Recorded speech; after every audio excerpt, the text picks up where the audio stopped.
कोई अगर अपना बिजनेस शुरू करता है तो पहले क्या आता है, ब्रांडिंग आता है या मार्केटिंग आता है? बिना एक डिस्टिंग्विश्ड आइडेंटिटी आप कुछ भी शुरू नहीं कर सकते। तो सबसे पहले हम सोचते हैं कि इसका नाम क्या रखें, तो ये नाम रखना ये ब्रांडिंग का एक्सरसाइज है। अगर आपको खुद का ब्रांड बनाना है, इट्स नॉट नेसेसरी कि आपको एक्सपेंसिव ही बेचना है, बट वो आपका एक आइडेंटिटी बनाने में हेल्प करता है। तो स्ट्रैटेजी कैसे शुरुआत होती है? मैं आपको एग्जांपल देता हूँ कि अगर एनर्जी ड्रिंक मार्केट में रेड बुल है, 135 रुपीज़ का कैन है, तो वो इतने साल की लेगेसी को हम कोई दूसरा बीट नहीं कर सकता, तो वो 110 रुपये का पोजिशनिंग प्राइसिंग स्ट्रैटेजी रखता है। और फिर तीसरा ब्रांड आता है, जैसे हेल इंडिया में जब आया तो उसने 60 रुपये का प्राइसिंग रखा। तो उसमें वो स्ट्रैटेजी प्राइसिंग और पोजिशनिंग में ऐसी रखी कि कोई पैसा क्यों खर्चा करेगा रेड बुल जितना, उसकी क्वालिटी को हम या उसके जो ब्रांड इमेज है या जो ट्रस्ट बना हुआ है या प्रीमियम जो लोग सोचते हैं परसेप्शन है, उसको हम टच नहीं कर सकते। तो उन्होंने एक ऐसे ब्रैकेट में लॉन्च किया। तो अलग अलग स्ट्रैटेजीज होते हैं डिपेंडिंग आप कौन से सेगमेंट में कौन सा प्रॉब्लम सॉल्व करें, कौन से कस्टमर को कैटर करें। आज के पॉडकास्ट में हम बातचीत कर रहे हैं फैजल शेख से, जो ब्रांडिंग मार्केटिंग एक्सपर्ट है, उसके कंसल्टेंट है एंड एक बहुत बड़ा एजेंसी रन करता है। आज के पॉडकास्ट में हमने सीखा है ब्रांडिंग क्या होता है, ब्रांडिंग में कौन से कंपोनेंट्स होते हैं, ब्रांड स्ट्रैटेजी क्या होता है, हम कोई भी बड़ा ब्रांड बनाना चाहते हैं तो उसके लिए क्या फाउंडेशन लेवल पे क्या क्या चीज़ें करनी चाहिए। हमने ये भी सीखा कि क्यों इंडिया के ब्रांड्स आज ग्लोबल लेवल पे नहीं हुए हैं एंड कैसे वो करना चाहिए कि जिससे हम एक अच्छी मार्जिन में हम प्रोडक्ट बेचें, ना कि हम कमोडिटी बेचें।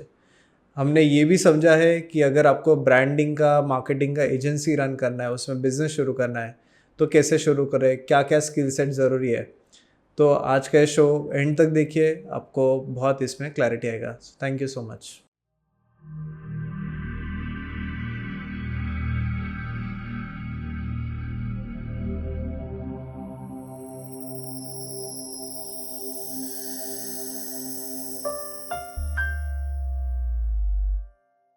फैजल, वेलकम टू धंधे की बात। आज हम आपका जो 20 इयर्स प्लस एक्सपीरियंस है ब्रांडिंग मार्केटिंग, आपने इतने बड़े बड़े ब्रांड्स बनाए, तो ये सारा हम हमारे ऑडियंस को समझाएंगे कि एक ब्रांड कैसे बनाते हैं। तो बहुत सारे हम शुरुआत एकदम बेसिक से करते हैं। तो आज बहुत सारे इंडियंस को या जितने भी स्मॉल एंटरप्रेन्योर्स हैं, उनको ब्रांडिंग एंड मार्केटिंग इन दोनों का डिफरेंस ही नहीं समझता है। तो आप वहाँ से शुरुआत करो कि what is branding and what is marketing. Okay, तो पहली बात तो thank you so much for having me here. तो ये जो सवाल है ब्रांडिंग और मार्केटिंग का, ये बहुत ही कॉमन सवाल है जो सभी पूछते हैं।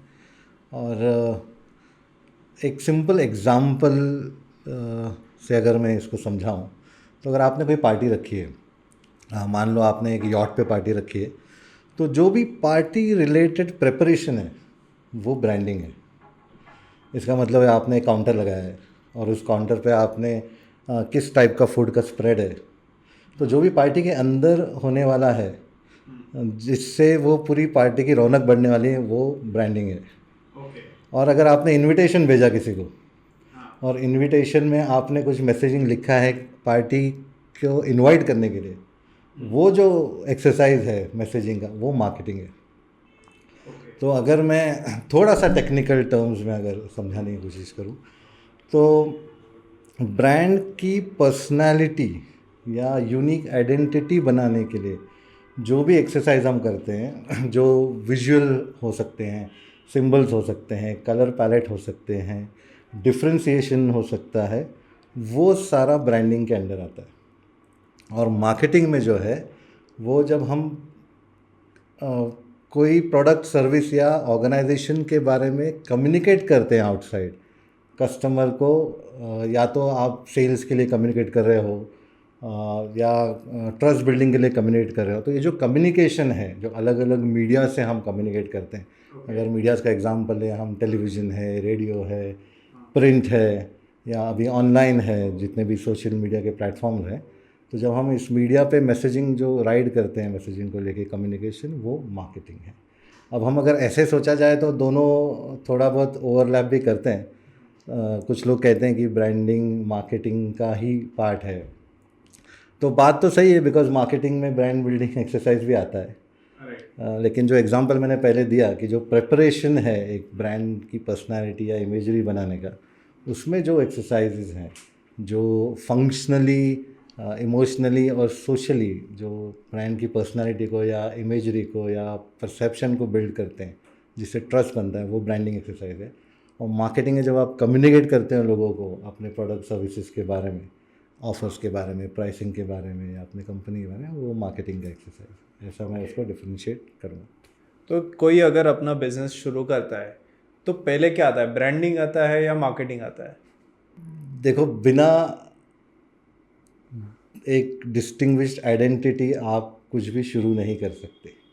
इसलिए हम सबसे पहले क्या करते हैं, जब हम कोई प्रोडक्ट या सर्विस ढूंढ लेते हैं कि हम इस प्रोडक्ट या सर्विस को लेके हम बिज़नेस करेंगे, तो सबसे पहले हम सोचते हैं कि इसका नाम क्या रखें।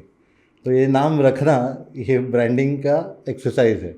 तो मुझे ऐसे लगता है कि आप पहले ब्रांड बनाते हो, ओके। अब आप ऐसा भी बोल सकते हो कि मैं बिना ब्रांड बनाए भी तो मार्केट कर सकता हूँ।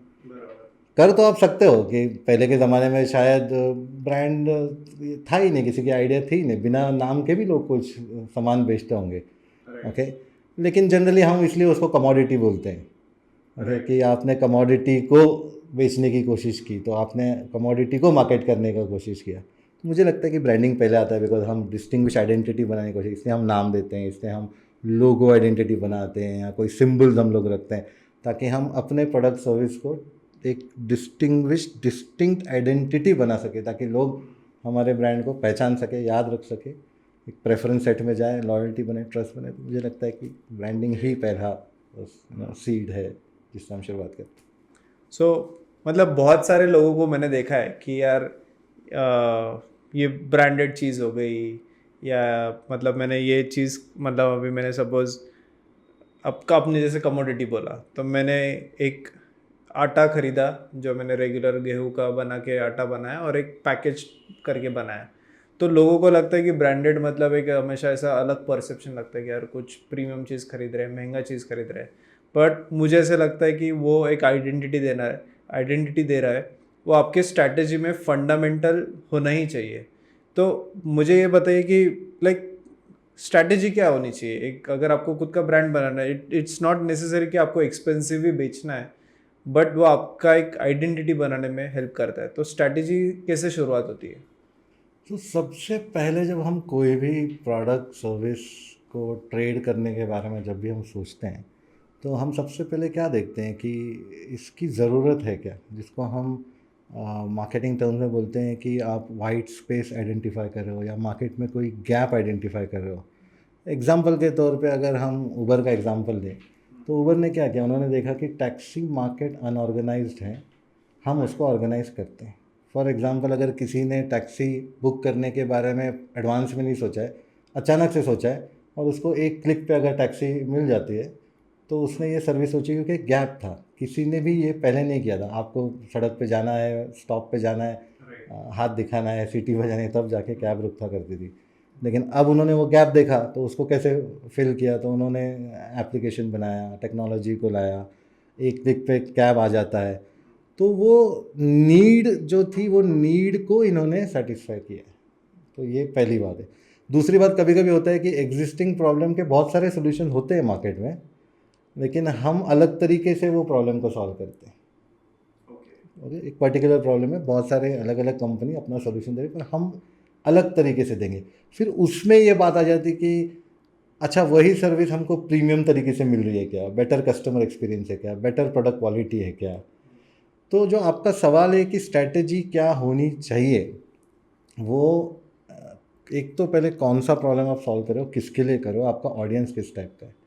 कभी कभी क्या होता है कि एकदम छोटा एग्जांपल लेते हैं कि आपको एक पोहा का ब्रांड आपको मार्केट करना है, रेडीमेड पोहा, आपने 2 मिनट में उसको पानी में बॉईल करना है, पोहा देना है। तो आपका ऑडियंस कौन हुआ, वो हो ना जिसके पास टाइम नहीं है, वरना घर पे तो आराम से पोहा बन जाएगा, माँ पोहा बनाएगी, आराम से बैठो आधा घंटा, चाय पियो, पोहा खाओ। लेकिन ये जो रेडीमेड है, वो जेनजी के लिए, जेनजी जनरेशन के लिए है। तो जिसके पास टाइम नहीं है, वो भाग रहा है या कोई जॉब कर रहा है, भाग रहा है, तो उसको जाके शेल्फ से ये प्रोडक्ट उठाना है, तो उसकी प्राइसिंग क्या होनी चाहिए। तो वो तो डेफिनेटली जो पोहा मिलता है उससे थोड़ा सा महंगा होगा, पर इतना भी महंगा नहीं होगा कि रेस्टोरेंट में मिलेगा। तो आप कौन से प्रॉब्लम को, कौन से ऑडियंस को, कौन सा नीड गैप को आप कैटर करें, उसके हिसाब से आपकी स्ट्रैटेजी प्रोडक्ट बेस्ड होनी चाहिए, प्राइसिंग बेस्ड होनी चाहिए, और डिस्ट्रीब्यूशन बेस्ड होनी चाहिए, और उसके अराउंड अगर आपको कोई प्रमोशन करना है तो आपने वो कौन से ऑडियंस को आप कैटर कर रहे हो उसके हिसाब से। तो इसलिए हम बोलते हैं 4 P's ऑफ मार्केटिंग। तो प्रोडक्ट में क्या स्ट्रैटेजी होनी चाहिए, तो प्रोडक्ट की आपकी क्वालिटी क्या होनी चाहिए। जैसे अगर आप अगर कोई जर्मन प्रोडक्ट देखते हो तो बहुत ही हाईली इंजीनियर प्रोडक्ट होता है, तो ऑफकोर्स उसमें आप क्वालिटी एक्सपेक्ट करते हो, इसलिए प्राइस ज़्यादा रहती है। लेकिन अगर आप कोई झटपट प्रोडक्ट देख रहे हो जो अफोर्डेबल हो, तो उसके हिसाब से आपकी प्राइसिंग स्ट्रैटेजी होनी चाहिए। और बहुत बार ऐसे होता है कि कॉम्पिटिटिव एनालिसिस में भी हम प्राइसिंग देखा करते हैं कि जैसे मैं आपको एग्जांपल देता हूँ कि अगर एनर्जी ड्रिंक मार्केट में रेड बुल है, 135 रुपीज़ का कैन है, तो वो इतने साल की लेगेसी को हम कोई दूसरा बीट नहीं कर सकता, तो वो 110 रुपये का पोजिशनिंग प्राइसिंग स्ट्रैटेजी रखते हैं। और फिर तीसरा ब्रांड आता है जैसे हेल, फॉर एग्जांपल इंडिया में जब आया तो उसने 60 रुपये का प्राइसिंग रखा। तो उसने वो स्ट्रैटेजी प्राइसिंग और पोजीशनिंग में ऐसी रखी कि कोई पैसा क्यों खर्चा करेगा रेड बुल जितना, जब उसकी क्वालिटी को हम, या उसके जो जो ब्रांड इमेज है या जो ट्रस्ट बना हुआ है या प्रीमियम जो लोग सोचते हैं परसेप्शन है, उसको हम टच नहीं कर सकते। तो उन्होंने एक ऐसे ब्रैकेट में लॉन्च किया। तो अलग अलग स्ट्रैटेजीज होते हैं डिपेंडिंग आप कौन से सेगमेंट में कौन सा प्रॉब्लम सॉल्व कर रहे हो, कौन से कस्टमर को कैटर कर रहे हो, उस पर डिपेंड करता है। और एक चीज़ आपने जो मैं खुद ऐड करना चाहूँगा, तो आपने एक बात बोली कि ब्रांडेड है और एक्सपेंसिव लगता है, ऐसा लोग सोचते हैं। तो एक चीज़ किसी ने मुझसे कही थी कि मार्केटिंग है ना, लोग लाते हैं, सेल्स जो है वो पैसा लाता है कंपनी में, और ब्रांड जो है वो प्रीमियम लाता है।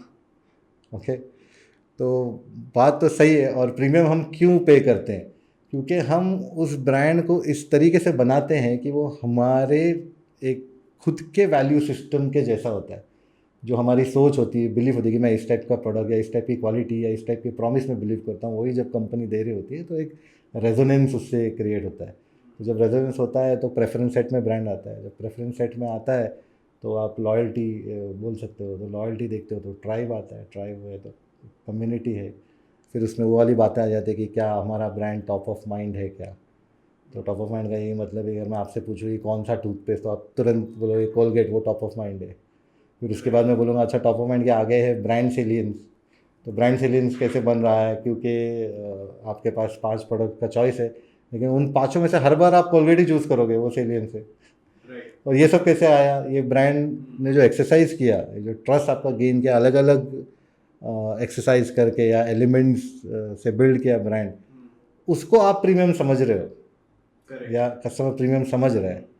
लेकिन वो एक्चुअली वो प्रीमियम नहीं है, वो उसने खुद की वैल्यू सिस्टम में वो उस टाइप का क्वालिटी ब्रांड या उस टाइप का सोशल स्टेटस वो ब्रांड दे रहा है, या उस टाइप का इमोशनल फुलफिलमेंट दे रहा है, या उस टाइप का फंक्शनल बेनिफिट ड्राइव कर रहा है, इसीलिए उसका पैसा है। लेकिन हम सिर्फ उसको बोलते हैं कि ये ब्रांडेड है और सोचते हैं कि ये महंगा है। बट ये वही बात है कि कुछ अगर अच्छा अपने जैसा इच्छा जैसा अगर पाना है, उसके लिए हम थोड़ा सा प्रीमियम पे करते हैं। वरना वो जैसे आपने कहा कमोडिटी रह जाएगा, जिसकी कोई पहचान नहीं रहेगी, कोई डिस्टिंग्विश आइडेंटिटी नहीं रहेगी, कोई प्रेफरेंस सेट में नहीं होगा, कोई टॉप ऑफ माइंड नहीं होगा, कोई सेलियंस नहीं होगा। वाओ, सो इतने सारे कंपोनेंट होते हैं एक मतलब राइट फ्रॉम गैप ढूंढने से लेके ट्रस्ट मिलने तक एक ओवरऑल चीज़ होती है। बट जब हम एक अभी हम इतने सारे लोगों से बात करते हैं, एंटरप्रेन्योर से बात करते हैं, तो ब्रांडिंग मतलब लोगों को हमेशा से यही लगा कि एक ब्रांड नेम होना चाहिए, लोगो होना चाहिए, उसका टाइटल होना चाहिए, सब टाइटल होना चाहिए, टैगलाइन मतलब, और अच्छा पैकेजिंग होना चाहिए। ये सारा पैकेजिंग मटेरियल, ये सारा उनको ब्रांडिंग में इन्वेस्टमेंट लगता है। बट आप जो बोल रहे हो वो थोड़ा स्ट्रैटेजिकल पॉइंट ऑफ व्यू से, फंडामेंटल चीज़ से। तो ऐसे क्या क्या और चीज़ें होती है? अभी मैंने जैसे सुना है कि ब्रांड पर्सोना होता है, जो आपने भी बताया कि एक फाउंडर का एक पर्सोना आपके ब्रांड प्रोडक्ट में दिखना चाहिए। फिर विजन स्टेटमेंट है, मिशन स्टेटमेंट है। ये लोगों को बज़वर्ड्स लगते हैं, बट आई थिंक वो बहुत ज़्यादा मैटर करते हैं एक ब्रांड बिल्ड करने में। तो ऐसे क्या क्या चीज़ें होती है, अगर आप थोड़ा सा इलेबरेट करो। सो मैं एलिमेंट्स के ब्रेकअप पे मैनिफेस्टो है। हाँ, तो मैं एलिमेंट्स के ब्रेकअप पे तो आऊँगा ही। बट उससे पहले जब भी कोई प्रोडक्ट सर्विस लॉन्च करने का सोचता है, तो सबसे ज़रूरी बात जो मुझे लगती है वो है कि डिफ्रेंशिएशन। अगर आपके पास ऐसा सॉल्यूशन है जो अलग है या पहले किसी ने नहीं सोचा, या सोचा है लेकिन आपकी तरह नहीं दे रहा। कभी कभी तो डिफ्रेंसिएशन सिर्फ कस्टमर सर्विस पे हो जाता है, कभी कभी प्राइसिंग पे हो जाता है, कभी कभी प्रोडक्ट क्वालिटी पे हो जाता है। सो सबसे पहले तो डिफ्रेंसिएशन ढूंढना चाहिए कि वो क्या है। जब हम डिफ्रेंसिएशन ढूंढते हैं तो ब्रांडिंग में जो नीड गैप की मैंने बात की थी, जिसको हम वाइट स्पेस बोलेंगे, ये कौन सी वाइट स्पेस है जो अभी खाली है, जिसको हम प्लग करने वाले हैं। तो अगर वो प्लग कर रहे हैं तभी आपके पास प्रोडक्ट सर्विस है, और प्रोडक्ट सर्विस है तो तभी डिफ्रेंसिएशन आप देखोगे, वरना आप मी टू प्रोडक्ट हो जाओगे। ओके, तो ये तो सबसे पहले तो ये क्लैरिटी होना चाहिए, उसके बाद ही आप ये ब्रांडिंग वाला एक्सरसाइज शुरू करो। अब पहला कंपोनेंट जो मुझे लगता है, वो मुझे लगता है कि रिसर्च, क्योंकि जब तक आप रिसर्च नहीं करोगे, आप मार्केट का फील नहीं लोगे, आप उसकी पल्स नहीं समझोगे, तब तक तो आप प्रोडक्ट और सर्विस भी डिसाइड नहीं कर पाओगे। तब तक प्रॉब्लम क्या है मार्केट में या नीड क्या है लोगों की, वही नहीं समझेगा। और वो कौन से लोग हैं जिनको कौन सी नीड चाहिए। जैसे मैं आपको एग्जांपल देता हूँ, जब ये जो बर्तन घिसने वाला साबुन आता है ना, इसमें भी फ़र्क होता है। ओके, उसमें लोग कैसे डिफ्रेंशिएशन ढूंढते हैं, मुझे ब्रांड का नाम याद नहीं, लेकिन एक ऐड था जिसमें जो टिफ़िन बॉक्सेस होते हैं ना, बच्चे घर ले आते हैं तो माँ टिफ़िन बॉक्स लेके बोलती है कि इस टिफ़िन बॉक्स में तो ज़िद्दी तेल के दाग लगे हुए हैं। तो ऐड में वो प्रोडक्ट या ब्रांड बोलता है कि ये आसानी से आप ये जो ज़िद्दी तेल के दाग बचे हैं वो धो सकते हो ये चुटकी में। तो वो तेल का दाग ही मेरा पाउडर हटाएगा, ये डिफ्रेंसिएशन है। बर्तन तो सारे साफ करने में सब बोलेंगे चकाचक आपका बर्तन हो जाएगा, लेकिन आपके तेल के ज़िद्दी दाग निकालेगा।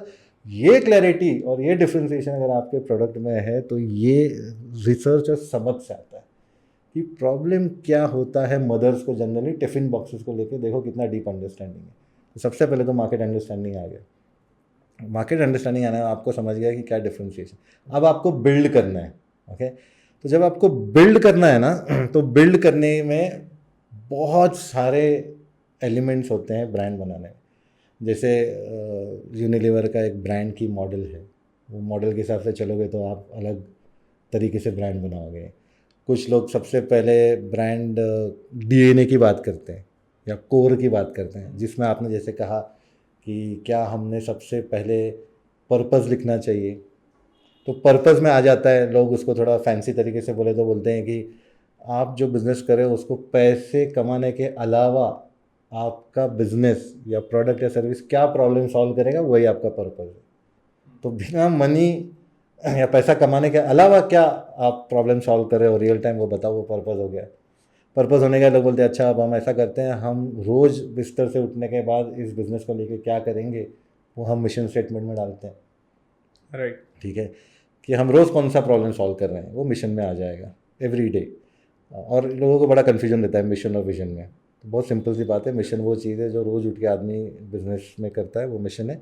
विजन है कि हमें 5 साल 10 साल 20 साल में कहाँ पहुँचना है, तो हम विजन स्टेटमेंट लिख देते हैं। फिर कुछ ब्रांड डीएनए में वैल्यूज़ लिखते हैं कि हम यही सिद्धांत पे चलेंगे, यही वैल्यूज़ पे चलेंगे, इससे हम हटेंगे नहीं, चाहे कुछ भी हो जाए। अगर हमने कोई प्रॉमिस किया है कोई चीज़ का, तो हम उसी तरीके से हम बिहेव करेंगे, तो वो वैल्यूज़ में आ जाता है। और वही वैल्यूज़ को हम अगर कंपनी कल्चर में ले लेंगे तो हमारा कंपनी का कल्चर कैसे होगा, हम इंटरनली कैसे बिहेव करेंगे, हम इनसाइड आउट कैसे बिहेव करेंगे। अगर हमने कोई विजन रखा है तो क्या हमारा कल्चर वैसा है। अगर हम बोलते हैं हम इनोवेटिव कंपनी है, तो क्या हमारा कल्चर है कि हम रोज़ इनोवेटिवली प्रॉब्लम सॉल्व करेंगे। तो ये ब्रांड डीएनए का पार्ट हो गया। अब इसमें और भी बहुत सारे एलिमेंट्स आते हैं, लेकिन शायद उतना टाइम नहीं होगा हमें कि हम, पर ये बेस होने के बाद हमने पोजीशनिंग की तरफ बढ़ना चाहिए। तो पोजीशनिंग हम लोग स्टेटमेंट लिखते हैं कि हमारा जो ब्रांड है वो कैसे अलग है, वो कौन से मार्केट को, कौन से ऑडियंस को, किस डिफ्रेंसिएशन से केटर कर रहा है, वो कैप्चर होना चाहिए। हम किसके लिए क्या कर रहे हैं, कैसे कर रहे हैं, और उसका इम्पैक्ट क्या होगा। तो ये पोजीशनिंग है। और जब पोजीशनिंग क्रैक होता है तो हम बोलते हैं कि अच्छा इसका पर्सोना क्या होगा, तो इसको हम ब्रांड पर्सनालिटी बोलते हैं। तो 12 टाइप के आर्कीटाइप्स होते हैं। एक बहुत ही popular Swiss psycho analyst, I think उनका नाम कार्ल युंग है, जिन्होंने 12 पर्सनैलिटीज डिफाइन की है। और ऐसा कहा है कि इस दुनिया में हर एक इंसान ये 12 में से एक या एक से ज़्यादा पर्सनैलिटी में फिट हो जाते हैं, वैसे ही ब्रांड्स फिट हो जाते हैं। तो अगर आप बहुत सारे पॉपुलर ब्रांड्स लोगे तो आपको दिखेगा कि कोई क्रिएटर आर्कीटाइप है, या कोई जेस्टर आर्कीटाइप है, या क्रिएटर आर्कीटाइप का मतलब होता है एप्पल जैसा, जो हमेशा कुछ नया क्रिएट करने की कोशिश करता है, इनोवेटिव होता है। जेस्टर में कोई हंसाता है, फिर कुछ लवर आर्किटाइप्स होते हैं, जैसे परफ्यूम ब्रांड्स होते हैं तो इंटीमेसी के बारे में बात करते हैं। तो ये आर्किटाइप से उनकी पर्सनैलिटी बनती है। तो पर्सनैलिटी इज़ नथिंग बट कि जैसे आपका ब्रांड अगर आप पर्सोनीफाई करोगे कोई पर्सन है तो किस तरीके से बिहेव करेगा, और उसके अंदर ये आर्किटाइप्स मिल के एक पर्सनैलिटी बनाते हैं। फिर अगर पर्सनैलिटी बनता है तो फिर लोग उसके बाद वॉइस पे काम करते हैं। तो ब्रांड वॉइस में इसी तरीके से हम कम्युनिकेट करेंगे। तो कुछ ब्रांड्स होते हैं जो परसुएसिव होते हैं, ओके, तो ऐसे बहुत सारे वॉइस के एग्जाम्पल हैं। फिर कुछ लोग टोनालिटी पे बात करते हैं कि हमारी टोनालिटी वार्म होगी या नहीं होगी, ओके। तो ऐसे छोटे छोटे मैसेजिंग के एस्पेक्ट्स होते हैं। फिर लोग मैसेजिंग पिलर्स पे काम करते हैं, सिग्नेचर फ्रेजेस पे काम करते हैं, कुछ लोग मैनिफेस्टोज लिखते हैं, कुछ लोग ब्रांड के लिए टैगलाइंस लिखते हैं, कुछ लोग स्लोगन्स लिखते हैं, ओके। टैगलाइंस ज़्यादा समय तक रहती है ब्रांड के साथ क्योंकि शायद वो बिजनेस या फिलोसफी डिस्क्राइब करती हैं, वैल्यूज़ को डिस्क्राइब करती हैं। स्लोगन्स होते हैं जब हम अलग अलग कैंपेन के टाइम स्लोगन यूज़ करें और उसी कैंपेन तक उसको सीमित रखें। तो ऐसे बहुत सारे छोटे छोटे वर्बल आइडेंटिटी के एस्पेक्ट्स है जो मैंने अभी बताया। फिर हम विजुअल आइडेंटिटी को देख सकते हैं जिसमें हम लोगो आइडेंटिटी या सिंबल्स होते हैं, कलर पैलेट्स होते हैं, टाइपोग्राफी होती है, पैकेजिंग होता है। और हर एक जो विजुअल आइडेंटिटी आपकी बन रही है उसका बेस आपका वर्बल आइडेंटिटी है। जब तक आप वर्बल आइडेंटिटी, पोजीशनिंग, पर्सनैलिटी पे काम नहीं करोगे तब तक आपने विजुअल्स को टच नहीं करना चाहिए। और हम लोग जब भी कोई ब्रांडिंग एक्सरसाइज करते हैं तो हम सबसे पहले क्या करते हैं, हम लोगो बना देते हैं। लेकिन लोगो आपने किस आधार पे बनाया है ये तो हमें पता ही नहीं। ये ब्रांड की पर्सनैलिटी कैसे होनी चाहिए? अगर मैं बहुत ही सिंपल इजी गोइंग ब्रांड है तो मेरा लोगो आइडेंटिटी भी तो वैसे होना चाहिए ना। हम लोग सोचते हैं कि हर लोगो अवार्ड विनिंग होना चाहिए, कॉम्प्लिकेटेड होना चाहिए, इसकी ज़रूरत नहीं होती। क्योंकि ये मैं इसको ऐसे कहूँगा कि ये कमर्शियल डिज़ाइन है, ये आर्टिस्टिक डिज़ाइन नहीं है। कमर्शियल डिज़ाइन में बिजनेस ऑब्जेक्टिव पूरा होना चाहिए, आपके ऑडियंस को समझना चाहिए और याद रहना चाहिए कि आपका सिंबल क्या है। उसका बेस्ट एग्जांपल है, थोड़ा मैं जंप करता हूँ, पैकेजिंग पे आता हूँ। बेस्ट एग्जांपल है कि अगर आप कोको कोला को देखोगे तो उसके बॉटल की शेप से ही पता चल जाता है कि ये कोक है। आपको तो सिंबल की भी ज़रूरत नहीं पड़ी। तो जो हमने पहले आपने सवाल पूछा था कि ये जो ब्रांड का क्या मतलब है, तो ये भी ब्रांड या ब्रांडिंग ही है कि आपने एक बॉटल रख दी, प्रोडक्ट रख दिया, प्रोडक्ट का शेप देख के भी पता चल गया कि ये कोक है। तो आपको ना सिंबल की ज़रूरत पड़ी, ना कलर की ज़रूरत पड़ी, ना कोई मैसेज की ज़रूरत पड़ी। तो ये एक कोई कभी कभी ना ये एक एलिमेंट भी इतना पावरफुल होता है कि वो आपको वो डिस्टिंक्ट आइडेंटिटी और रिकग्निशन देगा जो एक ब्रांड में। और फिर ऑफ कोर्स विजुअल आइडेंटिटी, फिर पैकेजिंग आता है। फिर पैकेजिंग में एक्सपीरियंसेस अलग अलग होते हैं। कुछ बॉक्स पैकेजिंग करेंगे, कुछ कोई अलग प्लास्टिक, ये वर्ड नहीं यूज़ करना चाहता मैं, बट पेपर पैकेजिंग करेंगे। तो अलग अलग एक्सपीरियंस है, अलग अलग प्रोडक्ट है, वो प्रोडक्ट का क्या एक्सपीरियंस होगा। आजकल तो काफ़ी फैंसी टर्म्स होते हैं, अनबॉक्सिंग, वो अनबॉक्सिंग का भी एक्सपीरियंस होता है। तो वो एक्सपीरियंस क्रिएट करता है पैकेजिंग। या अगर आप शेल्फ पे बहुत सारे प्रोडक्ट्स देखते हो तो उस शेल्फ पे भी आपका प्रोडक्ट स्टैंड आउट होना चाहिए क्या, लाउड होना चाहिए क्या, सटल होना चाहिए क्या, विमेन प्रोडक्ट है तो पिंक होना चाहिए क्या, बोल्ड प्रोडक्ट है तो या अग्रेसिव प्रोडक्ट तो रेड होना चाहिए क्या। बहुत सारे, मतलब इन्फिनाइट एलिमेंट्स हैं। जितना डीप जाओगे उतने ज़्यादा एलिमेंट्स खुलेंगे। अभी तो मैंने सिर्फ बोलते हैं ना कि टिप ऑफ द आइसबर्ग को टच किया है, डेप्थ में जाओगे तो हज़ार चीज़ें। ये टिप ऑफ द आइसबर्ग ही बहुत बड़ा लग रहा है बट ग्रेट, इतने सारे इम्पोर्टेंट कंपोनेंट्स है एंड आई थिंक ये सारे कंसिडरेशन में आने ही चाहिए वाइल बिल्डिंग योर ब्रांड। एक बहुत अभी लेटली एक बज़वर्ड चल रहा है स्टोरी टेलिंग, कि learn the art of story telling. आपका ब्रांड क्या है, आपका प्रोडक्ट क्या है, एक एक स्टोरी के माध्यम से आप एक्सप्लेन करो। क्या होता है ये स्टोरी टेलिंग? ये स्टोरी टेलिंग ना ज़माने से चलते आ रहा है। इसको ना अभी से हमने ऐसा बताने की कोशिश की कि स्टोरी टेलिंग है, और मैं पता नहीं श्योर हूँ कि नहीं, लेकिन ये स्टोरी टेलिंग जो बज़वर्ड है कब से आने लगा है, जब से फाउंडर लेड ब्रांड्स पॉपुलर होने लगे। पहले के ज़माने में हमें पता ही नहीं होता था कि ये ब्रांड है किसका। कभी कोई फाउंडर आके इस प्रोडक्ट के बारे में, बिकॉज अभी ऑनलाइन रीच आउट कर सकते हैं मिलियंस ऑफ लोगों को, तो आजकल आप देखते हो फाउंडर वीडियोज़ आ जाते हैं, फाउंडर के बारे में लिखा जाता है कि उसने ये ब्रांड के बारे में क्यों सोचा। जैसे आई थिंक मामा अर्थ जो ब्रांड है उन्होंने शायद बच्चों के लिए पहले लाया, तो हस्बैंड वाइफ को ये स्ट्रगल हो रहा था, बच्चों के इश्यूज रिलेटेड उनको कोई अच्छे प्रोडक्ट्स नहीं मिल रहे थे, तो उन्होंने सोचा हम ही शुरू करते हैं, तो वो उनकी कहानी बन गई। और फिर उन्होंने बोला उस कहानी में कि हमारे वैल्यूज़ ये थे, हमने यही वैल्यूज़, हम ऐसे ही प्रोडक्ट्स बनाएंगे जो हार्मफुल नहीं होंगे बेबी स्किन को या यू नो बेबी के हेल्थ को हार्म नहीं करेंगे। तो वैल्यूज़ ऑफ स्टोरी का पार्ट बन गया, वो जर्नी स्टोरी बन गई और वो फाउंडर लेड फिर वो स्टोरी बन गई। अगर आप वो टू ब्रदर्स ब्रांड देखोगे, ऑर्गेनिक मिलेट्स और बाकी चीज़ों में जो डील करते हैं, तो उन्होंने भी जाकर खेतों में काम करके फर्स्ट हैंड ग्राउंड अप वो ब्रांड बनाया, उसकी स्टोरीज आने लगी। तो ये स्टोरी टेलिंग तो मुझे लगता है कि बहुत पुरानी प्रथा है।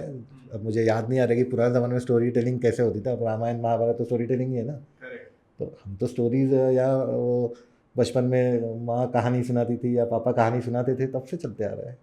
इसको बस हमने एक नया सा कॉन्सेप्ट बना दिया, जैसे स्टार्टअप है तो बिजनेस ही, बट थोड़े से स्टार्टअप की कुछ चीज़ें अलग होती है। हम फंडिंग की तरफ जाते हैं, हम इन्वेस्टमेंट देखते हैं, तो शायद उसको हम स्टार्टअप बोलते हैं कि बूट स्ट्रैप बिजनेस शुरू कर रहे हैं। बस यही छोटा मोटा फ़र्क है, but story telling exist very long time. मतलब हम इंडियन ट्रेडिशन में देखें तो हम हमेशा स्टोरी टेलिंग में माहिर रहे, बट हमने कभी उसका कमर्शियल एस्पेक्ट इतना इन डेप्थ नहीं सोचा है शायद। मैं तो ये रामायण महाभारत ये स्टोरीज देख के हम बड़े हुए हैं, तो तब अगर टीवी पे था तो हम उसको बोलेंगे कमर्शलाइज तो था ही, लेकिन वो ब्रांड्स के लिए नहीं था, वो सत्य कथाओं पे आधारित था। और सत्य कथाओं को फिर धीरे धीरे हमने सिनेमा में लाया, फिर हमने किसी को हीरो बताया, किसी को विलन बताया।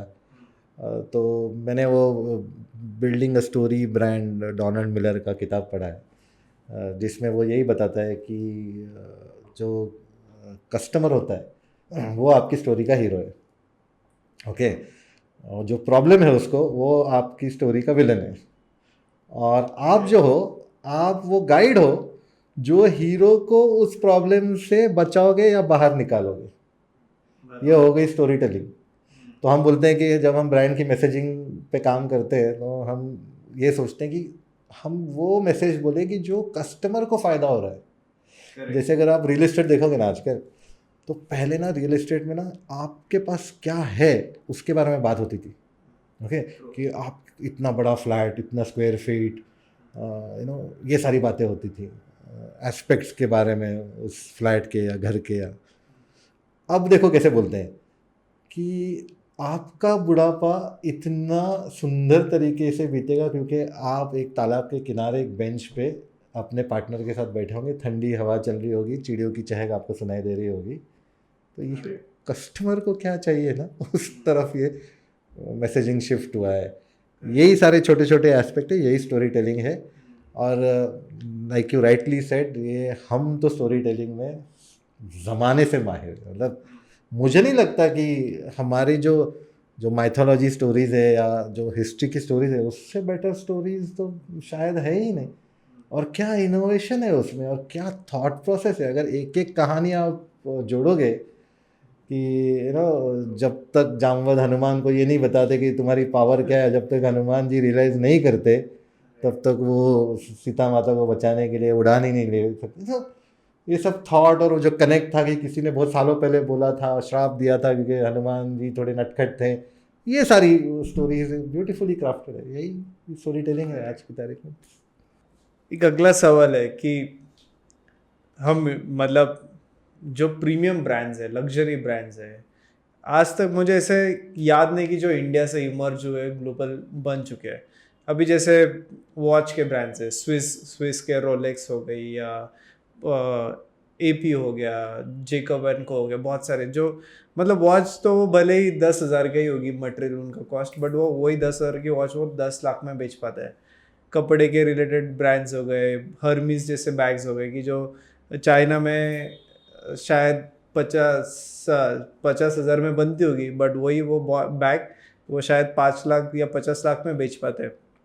सो क्या मतलब then why are we lacking in this? Because India के तो इतना अच्छा क्राफ्टमैनशिप है, इतना अच्छा क्वालिटी है, हमारे इतने सारे हैंडीक्राफ्ट प्रोडक्ट्स हैं, बट कभी ऐसा ब्रांड नहीं बन पाए, कभी ऐसे प्रीमियम नहीं बन पाए, वाई? मुझे लगता है कि इसमें दो तीन चीज़ें हैं, हो सकता है मैं इस बारे में गलत भी हूँ, लेकिन ये मेरा अपना एक थॉट है। सबसे पहले तो एक एग्जांपल देना चाहूँगा, जैसे अगर आप Swedish as as Swedish brands देखोगे, स्वीडन से जो आते हैं, वहाँ पे पॉपुलेशन ही नहीं है, तो उनकी मार्केट कहाँ है? अगर सिर्फ स्वीडन मार्केट होगी तो फंस जाएंगे, बेच नहीं पाएंगे। इसलिए उनका आउटलुक हमेशा ग्लोबल होता है। तो ऐसे लेकिन आप इसको कॉन्ट्रडिक्ट कर सकते हो कि यूएस तो इतना बड़ा कंट्री है और चाइना इतना बड़ा कंट्री है, या दूसरे कंट्री कॉन्ट्रडिक्ट कर सकते हैं। बट ये एक थॉट प्रोसेस है। मुझे लगता है कि इंडियन मार्केट अपने आप में भी इतना बड़ा है कि हमारे पास इनफ मार्केट होता है, तो ग्लोबल ब्रांड बनने का शायद कहीं ना कहीं वो जो चैलेंज है वो हम लोग मन में नहीं ले पाते। हालांकि अब हम ले रहे हैं, अब जो हम देख रहे हैं कि बहुत सारे ब्रांड्स, अगर आप अभी महिंद्रा की गाड़ियाँ देखोगे तो आपको जो डिज़ाइंस देखने मिलेंगे वो एब्सोल्युटली ग्लोबल कंपटीशन लेवल पे है। ये पहली बात है। दूसरी बात, मुझे ऐसा लगता है कि हम लोग कभी ना आउटकम फोकस नहीं रहते काम करने के टाइम। ओके, मुझे ऐसा लगता है कि हम लोग है ना, हमने कितना काम किया इस पे ज़्यादा फोकस होता है। अगर आप किसी को कॉन्टैक्ट दे दो कितने घंटे काम करते हैं, वो टीम सही में काम करती है कि नहीं, वो रोज़, क्या मुझसे पहले वो अगर ऑफिस आता है तो अरे बहुत सिंसियर है, अगर मुझसे बाद जाता है तो देखो रोज़ कितना काम, हम इस पे ज़्यादा ध्यान देते हैं। हम आउटपुट फोकस नहीं है, ये उसने काम का क्वालिटी का डिलीवरी क्या किया। अगर हम सब उस तरीके से सोचने लग जाए तो शायद हमारे प्रोडक्ट्स का क्वालिटी और लेवल भी वैसे होगा जो ऑटोमेटिकली ग्लोबल लेवल पे कॉम्पीट कर पाएगा। ये एक बहुत मेजर फैक्टर मुझे लगता है। और शायद मुझे कभी कभी ऐसा भी लगता है कि कभी कभी हम ना थोड़ा सा चलता है एटीट्यूड लेके चलते हैं एज इंडियन। जैसे हम कभी कभी सिग्नल ब्रेक कर देते हैं, हमें लगता है कि कोई देख नहीं रहा है तो चलो क्रॉस कर लेते हैं, तो ये थोड़ा सा एक एक डिसिप्लिन स्ट्रक्चर्ड फॉर्मेट अगर और आउटकम फोकस रहेगा अदर देन कि हम कितने घंटे काम करते हैं, तो मुझे लगता है कि हमारे प्रोडक्ट्स की क्वालिटी बेटर होगी। और अभी शायद वो टाइम आ गया है जब इंडियन ब्रांड्स ग्लोबल लेवल पे पॉपुलर होने चाहिए। जहाँ तक मेरा अंदाज़ा अब हो भी रहे हैं। अगर आप Zomato as a food delivery app भी ले लोगे तो शायद उनका प्रेजेंस काफ़ी कंट्रीज़ में होगा, ऐसा मेरा अंदाज़ है। तो मुझे तो यही एग्जांपल याद है, बट आई एम श्योर बहुत सारे ऐसे एग्जांपल्स होंगे अभी, क्योंकि हम इतनी सारी चीज़ें एक्सपोर्ट करते हैं। एक्सपोर्ट तो करते ही है ना, तो क्या हम कमोडिटी की तरह एक्सपोर्ट करते हैं कि हम ब्रांड की तरह एक्सपोर्ट करते हैं, ये थोड़ा सवाल है। और ज़्यादा करके हम कमोडिटी की तरह एक्सपोर्ट करते हैं तो हम उसको ब्रांड बना के एक्सपोर्ट क्यों ना करें। जैसे फॉर एग्जांपल सूरत के डायमंड्स हैं, तो मुझे लगता है कि वर्ल्ड वाइड जाते हैं, पर क्या हम डायमंड्स को ब्रांडेड डायमंड्स बना सकते हैं? क्या वो कल्चर है क्या हमारे में? वो थोड़ा सा मुझे लगता है, क्योंकि आप देखो, जहाँ तक मुझे लगता है जितने पिज़्ज़ा ब्रांड है सारे अमेरिकन है, इटालियन तो है नहीं। शायद अमेरिकन में वो कल्चर है कि वो एक ब्रांड बनाते हैं और उसको फ्रेंचाइज मॉडल से वर्ल्ड वाइड ले जाते हैं। तो हमें लगता है कि ये पिज़्ज़ा इटालियन है लेकिन रहता वो अमेरिकन है, वो अमेरिकन ब्रांड बनाए। हर चीज़ देख लो। दूसरा और एक है, हर एक कंट्री का एक हेरिटेज है। जैसे अगर आप जर्मनी देखोगे तो इंजीनियरिंग का प्रिसीजन इतना टॉप क्लास है कि उसको कोई मैच नहीं कर सकता। सेम जापान में है, वो हमेशा काइजन का यूज़ करते हैं, हर चीज़ को वो लोग बेटर करने की कोशिश करते हैं, इससे उनके प्रोडक्ट्स इतने सुपीरियर रहते हैं। इटली को देख लो तो डिज़ाइन कुछ और तो अपैरेंट डिज़ाइंस में वो लोग बहुत पॉपुलर है। ऐसा हर एक कंट्री का कुछ ना कुछ है। इंडिया के पास भी उस टाइप का आर्ट 101% है जिसको उन्होंने एक्सप्लोर करके उसको उस तरीके से ब्रांड करना चाहिए। मुझे ऐसा लगता है कभी कभी, मैंने बोलना नहीं चाहता, शायद हमने काफ़ी साल ब्रांडिंग को थोड़ा सा कम दर्जा दिया है। शायद अभी भी हमें उसकी जो पावर है ना, ब्रांडिंग की या ब्रांड में पावर थोड़ी सी समझ में नहीं आई है अभी तक। अभी अभी ज़माना बदल गया है और इतना क्लटर्ड मार्केट है, तो डेफिनेटली तुमको कुछ तो भी ब्रेक थ्रू चाहिए होता है।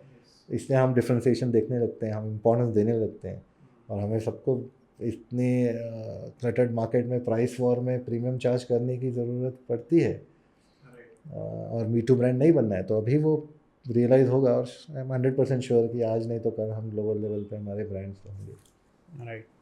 तो आपने बहुत ब्राइटली बताया कि मतलब हर एक कंट्री का भी एक ब्रांड पर्सोना बन चुका है। अमेरिकन ब्रांड्स है, मसल ब्रांड्स है, या यूरोप है तो फिर ऑटोमोबाइल में लग्जरी ऑटोमोबाइल हो गए, या कपड़ों में लग्जरी ब्रांड्स हो गए। चाइना का एक अलग, मतलब you can manufacture anything at China, ऐसा ब्रांड इमेज बन चुका है।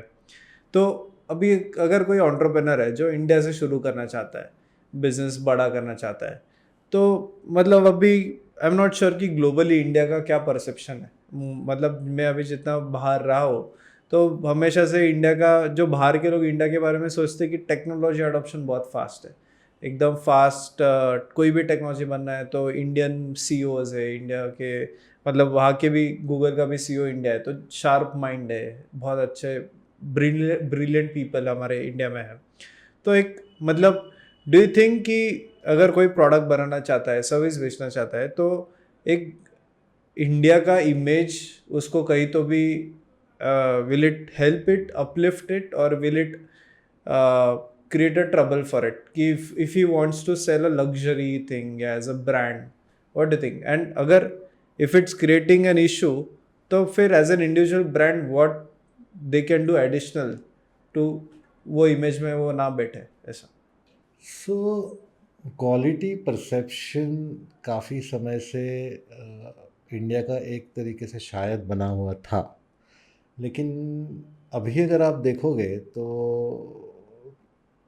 थैंकफुली चाइनीज़ ब्रांड और चाइनीज़ मार्केट ने ये परसेप्शन क्रिएट किया हुआ है कि थोड़ा सा उनका क्वालिटी लो रहता है, जिसकी वजह से इन कंपैरिजन इंडियंस थोड़े ज़्यादा सिंसियर है अपने प्रोडक्ट्स को लेके, प्रोडक्शन क्वालिटी को लेके, मैन्युफैक्चरिंग को लेके।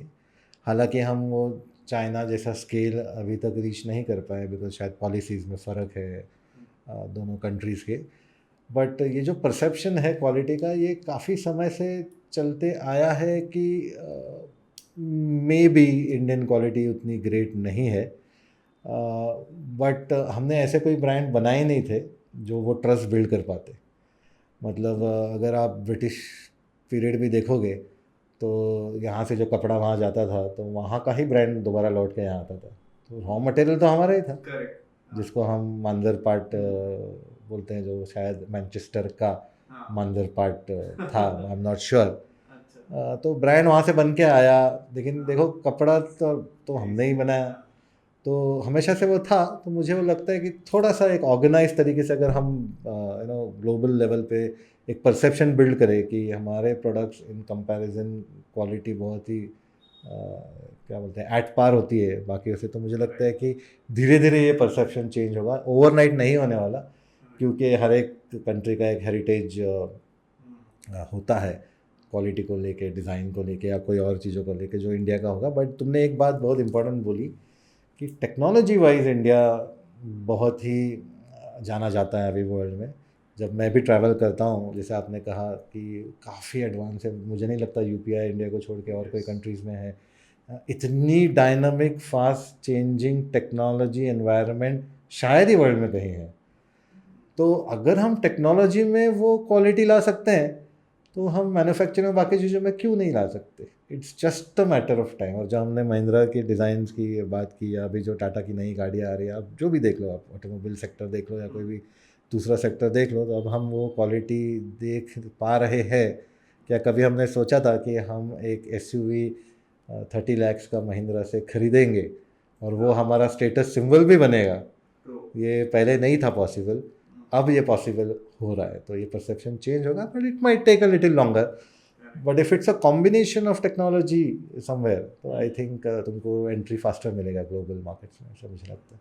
वाओ, सो आई थिंक मतलब इट्स हमारे नियर जनरेशन में ये सब चीज़ें होगी, ऐसे लग रहा है कि make in India and Indian products का एक अच्छा ग्लोबल ब्रांड बनने में टाइम नहीं लगेगा।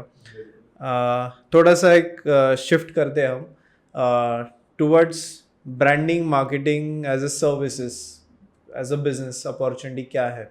अभी आप इतने सालों से इस इंडस्ट्री में हो, आपने खुद का ब्रांड बाजा बारात आपका ब्रांड बना हुआ है, तो सो व्हाट इट मतलब एक अगर इसमें as a business opportunity branding consulting हो, मार्केटिंग कंसल्टिंग हो, डिजिटल मार्केटिंग एजेंसीज हो, ये सर्विसेज इंडस्ट्रीज में आपको क्या पोटेंशियल लगता है? सो आपने कंसल्टिंग वर्ड यूज़ किया इसलिए बता रहा हूँ। एंट्री लेवल पे कंसल्टिंग करना थोड़ा सा चैलेंजिंग हो सकता है, क्योंकि ये एक्सपीरियंस का बात है, और जब तक एक्सपीरियंस नहीं आता अलग अलग ब्रांड्स के साथ, अलग अलग एजेंसीज के साथ, अलग अलग ऑर्गेनाइजेशंस के साथ काम करने के बाद ही वो अनुभव आ सकता है जिस जब आप बोल सकते हो कि आप कंसल्टिंग में हो।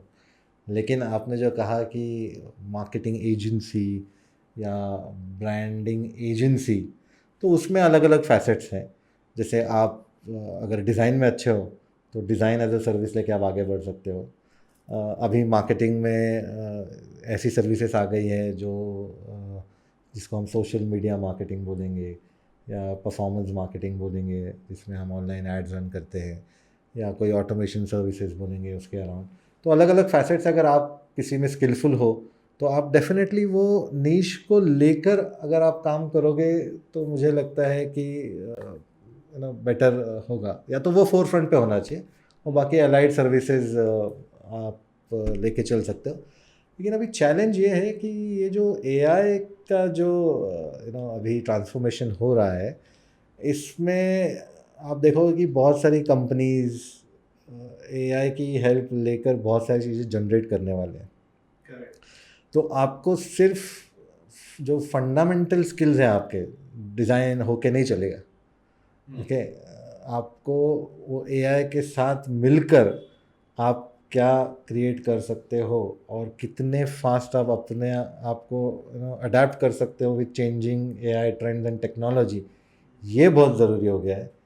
क्योंकि जितना मैं देख रहा हूँ ह्यूमन रिसोर्स की ज़रूरत डिप्लीट या कम होते जा रही है, और लोग ऑप्टिमाइज़ करने की कोशिश कर रहे हैं, और ऑप्टिमाइजेशन में एआई का बहुत बड़ा रोल होने वाला है। तो जो भी कोई ये बिजनेस स्टार्ट कर रहे हैं, ये डेफिनेटली टेक्नोलॉजी के साथ सॉल्यूशंस प्रोवाइड करें, whether it is branding related या marketing related.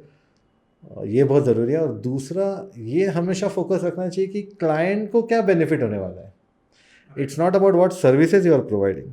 You might have good skills at something which is related to branding या मार्केटिंग, हो सकता है आपका जो हुनर हो, लेकिन वो हुनर आपके कस्टमर को उनके बिजनेस को लेकर या उनके ब्रांड को लेकर या उनके पर्पस को लेकर क्या फुलफिल करेगा, ये समझना बहुत ज़रूरी है। चाहे आपने ये शुरू किया हो as an agency branding marketing, अगर आप वो हमेशा अपने दिमाग में रखोगे कि उनको क्या इसका फ़ायदा होगा, तो आपको सक्सेस मिलने के चांसेस बहुत ज़्यादा है। और मैं ये बात हमेशा कहता हूँ कि आपने क्लैरिटी पे ज़रूर काम करना है, और क्लैरिटी सिंप्लीफिकेशन से आती है, मिनिमलिज्म से आती है, बहुत ज़्यादा कॉम्प्लेक्स और बहुत ज़्यादा फैंसी करने से नहीं आती। तो ये बहुत ज़रूरी है कि आपको समझे सामने वाले का प्रोडक्ट सर्विस क्या है, सामने वाले के कस्टमर्स कौन है, कौन से टाइप का मैसेजिंग काम करेगा। जब अगर आप उससे ट्यून हो जाता है या वो आपको समझ में आता है, तो आपको बिजनेस करने में ज़्यादा आसानी होगी। दूसरा, मैं हमेशा एक बात सोचता हूँ कि ये जो एजेंसी बिजनेस है, इसमें बैरियर बहुत कम है एंट्री का। जैसे अगर आप मैन्युफैक्चरिंग देखोगे तो आपको तो हर एक रॉ मटेरियल से लेके, जगह से लेके, मशीन से लेके सब ढूंढना है। इसमें बैरियर कम है, तो ईज़ ऑफ एंट्री होता है इसमें। तो अगर कोई चाहता है कि आपको बिज़नेस शुरू करना है इस चीज़ का, तो आप डेफिनेटली करें। बट सामने वाले को आप क्या सोल्यूशन प्रोवाइड करोगे जो उनके हित में होगा, ये हमेशा दिमाग में रखना बहुत ज़रूरी है। ये कुछ चीज़ें हैं जो मैं समझता हूँ कि इस बिज़नेस में आपने सोचनी चाहिए। सो कस्टमर सेंट्रिक अप्रोच हो तो आप, एंड अगर आप कोई पर्टिकुलर नीश पकड़ो तो आप अच्छा उसमें ब्रांड आपका एजेंसी बना सकते हो। मेरा नेक्स्ट क्वेश्चन इस पे ये रहेगा कि एक एजेंसी खोलना है तो is it technical skill set होना ज़्यादा इम्पोर्टेंस है, कि जैसे डिज़ाइनिंग हो गया या मे बी परफॉर्मेंस मार्केटिंग के कैंपेन रन करना हो, ये टेक्निकल स्किल सेट ज़्यादा इम्पोर्टेंट है, या managing a team, convincing a customer, sales skills, ऐसे सारी स्किल्स ज़्यादा इम्पोर्टेंट है, या कॉम्बिनेशन ऑफ बोथ? सो अगर आप हिस्ट्री देखोगे ब्रांडिंग एजेंसीज़ का, जनरली आपको दिखेगा कि कोई किसी को डिज़ाइन आता था और उसने एजेंसी शुरू किया। ओके, तो इसका मतलब ये था जनरली कि एक पर्टिकुलर स्किल था, उसके बाद जब एजेंसी शुरू हुआ तो उस डिज़ाइनर ने ह्यूमन रिसोर्स स्किल या मैनेजमेंट स्किल भी सीख लिया, उसने क्लाइंट हैंडलिंग भी सीख लिया। तो शुरू करने के लिए एक स्किल होना बहुत ज़रूरी है। जैसे अगर आप मार्केटिंग साइड से देखोगे तो आप कितना मार्केटिंग को समझते हो या कितना ब्रांडिंग को समझते हो, उसके प्रिंसिपल्स और फंडामेंटल्स क्या अगर वो समझते हो और सॉल्यूशंस प्रोवाइड कर सकते हो क्लाइंट को, तो आपका बिजनेस शुरू हो सकता है। फिर आप डिज़ाइनर हायर कर सकते हो या ऐसे एसोसिएट जिनको थोड़ा सा टेक्नोलॉजी में है, क्योंकि आजकल ऑनलाइन सर्विसेज आपको देनी पड़ती है, तो टीम बना सकते हो। बट एक कोई तो इनमें से प्राइमरी स्किल आपका होना चाहिए, क्योंकि फाइनली जब आप बिज़नेस करते हो तो आपको 4-5 एस्पेक्ट्स ऑफ बिज़नेस तो संभालने ही है। आपको सिर्फ डिज़ाइन स्किल अच्छा होगा तो भी आप बिज़नेस नहीं रन कर पाओगे। आप डिज़ाइन ज़रूर डिलीवर कर पाओगे और शायद उसके लिए चार्ज कर पाओगे, लेकिन अगर आपको सेटअप करना है बिज़नेस और थोड़ा लार्जर आपका पिक्चर है या विजन है, तो आपको ये सारे धीरे धीरे एस्पेक्ट्स तो सीखने ही पड़ेंगे। Okay okay. एंड एक एजेंसी, अभी आप जैसे आप इंटरनेशनल क्लाइंट्स भी हैंडल करते हो एंड डोमेस्टिक क्लाइंट्स भी आपके हैं, so where do you think like proportion कैसा होना चाहिए? Like should it be only domestic client focused या it should be a good mix of international client domestic clients for good healthy margins for good healthy business cash flow? क्या लगता है?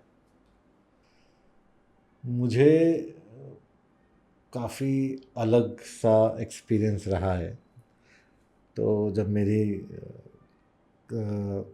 Business की शुरुआत हुई एज अ एजेंसी, तो तब मैं काफ़ी फॉर्चुनेट था कि मेरे पास एक इंडिया के बहुत बड़े ब्रांड के साथ काम करने की मेरी शुरुआत हुई थी। तो इनिशियली मुझे कभी ऐसे मनी के फ़्लो का कोई प्रॉब्लम नहीं था।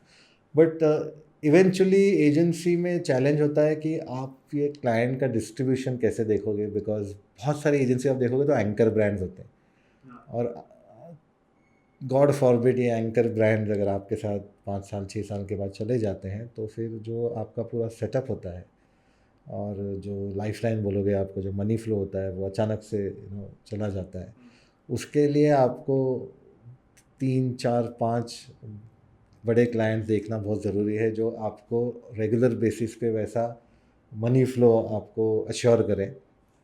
और जो आपका सवाल है कि इंडियन बेस्ड क्लाइंट्स या फॉरेन बेस्ड क्लाइंट्स, तो मैं सोचता हूँ कि क्लाइंट तो क्लाइंट ही होता है।